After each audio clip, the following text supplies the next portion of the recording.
मुकेश सहनी से भी बड़ा निषाद नेता अब भाजपा में आ चुका है। अब भाजपा ने मुकेश सहनी की फील्डिंग फिर से सेट कर दी है। क्या बीजेपी फिर से मुकेश सहनी को राजनीतिक रूप से खत्म करने वाली है? क्योंकि जिस नेता ने मुकेश सहनी को एनडीए में बुलाकर उनकी पार्टी को लगभग खत्म कर दिया था, मुकेश सहनी को अंदर तक तोड़ कर रख दिया था, अब वह भाजपा में वापस आ चुका है। नमस्कार, आप देख रहे हैं हेडलाइंस बिहार और मैं हूं आपके साथ मयंक पांडे। देखिए, आज हम बात कर रहे हैं उस नेता की जो निषाद जाति से आते हैं और उनकी जो राजनीतिक हैसियत है वो मुकेश सहनी से ज्यादा बड़ी है। अगर हम बात करें उनकी, तो वो 2 बार के सांसद रह चुके हैं।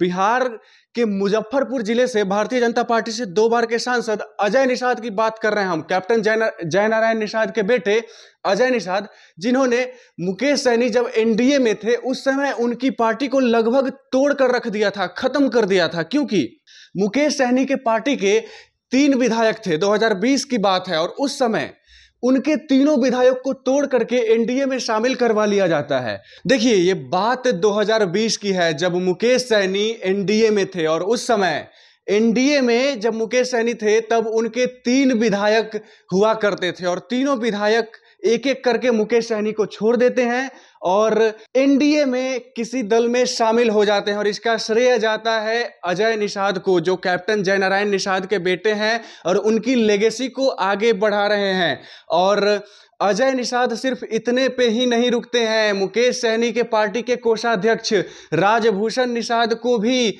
तोड़ करके भाजपा में शामिल कर देते हैं। और उसके बाद वही राजभूषण निषाद मुजफ्फरपुर से सांसद बनते हैं और केंद्रीय मंत्री बनते हैं। और इसके बाद अजय निषाद को भारतीय जनता पार्टी मुजफ्फरपुर से टिकट नहीं देती है, राजभूषण निषाद को देती है, तो अजय निषाद भाजपा छोड़ करके और कांग्रेस में चले जाते हैं। लेकिन कांग्रेस में उनका मन नहीं लगता है, इस कारण से अभी 2025 बिहार विधानसभा चुनाव के समय वो वापस बीजेपी में आ जाते हैं। और ऐसा बताया जा रहा है कि वो उत्तर बिहार के सबसे बड़े निषादों के नेता हैं और उनका बोलबाला है। और मुजफ्फरपुर में जहां पे निषाद जाति की, साहनी जाति की काफ़ी बड़ी जनसंख्या है, वैसे में उनका वापस से भारतीय जनता पार्टी में शामिल हो जाना और उनके साथ उनकी पत्नी रमा निषाद का भी शामिल हो जाना एक बड़ा इशारा है। मुकेश सहनी को सावधान हो जाना चाहिए। वैसे आपको बता दें कि मुजफ्फरपुर में निषाद जाति की जनसंख्या बड़ी है, इस कारण से या तो अजय निषाद को या तो उनकी पत्नी रमा निषाद को किसी एक सीट से लड़ने को भी दिया जा सकता है बिहार विधानसभा चुनाव 2025 में। ऐसा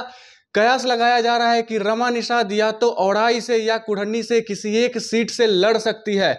हम आपको बता दें कि जब बोचहा में उपचुनाव हुआ था उस समय मुकेश सहनी की सीट थी वो, और उस सीट पर भारतीय जनता पार्टी ने अपना कैंडिडेट लड़ा दिया था और वो भी अजय निषाद का किया धरा था। उसके बाद मुकेश सहनी का और अजय निषाद का मनमुटाव हो गया था। आपको क्या लगता है, अजय निषाद के वापस आ जाने से मुकेश सहनी को फिर से राजनीतिक रूप से खतरा है? अपनी राय कमेंट सेक्शन में जरूर दें और तब तक के लिए बने रहें हमारे साथ और देखते रहें हेडलाइंस बिहार। धन्यवाद।